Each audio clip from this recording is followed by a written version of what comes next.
6টি গাড়িতে করে 21 যুবক দোকানের ভেতর যেভাবে ঢুকলেন তাতে প্রথমে মনে হতেই পারে এটি একটি অ্যাকশন সিনেমার দৃশ্য, কিন্তু না, এটি প্রকাশ্যে লুটের সিসিটিভি ফুটেজ।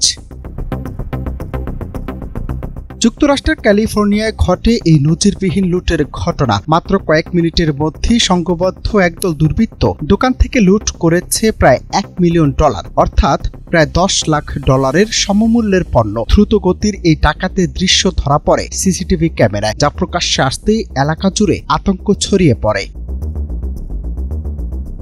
সিসিটিভি ফুটেজে দেখা যায় কয়েকজন দুষ্কৃতিকারী সংঘটিতভাবে দোকানে প্রবেশ করে মুহূর্তের মধ্যেই সেলফ খালি করতে শুরু করে। চোখের পলকে তারা ব্যাগ ও গাড়িতে ভরে নেয় বিপুল পরিমাণ মূল্যবান সামগ্রী। এতটাই দ্রুততার সাথে সবকিছু ঘটানো হয় যে দোকানের কর্মচারীরা কিছু বুঝে ওঠার আগেই পুরো স্টক উধাও হয়ে যায়।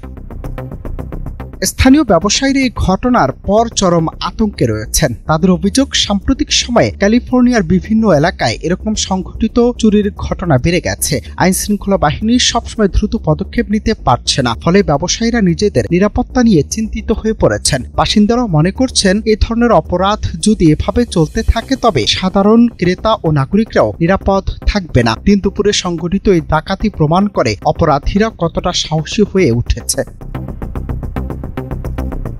অনেকের মতে, পুলিশি টহল ও নিরাপত্তা ব্যবস্থা আরও জোরদার না করলে পরিস্থিতি নিয়ন্ত্রণের বাইরে চলে যেতে পারে। এদিকে লুটের ভিডিও সামাজিক যোগাযোগ মাধ্যমে ছড়িয়ে পড়ার পর জনমনে প্রবল প্রতিক্রিয়া দেখা দিয়েছে। অনেকে একে ক্যালিফোর্নিয়ার আইন শৃঙ্খলার ব্যবস্থার চরম ব্যর্থতা হিসেবে অভিহিত করেছেন।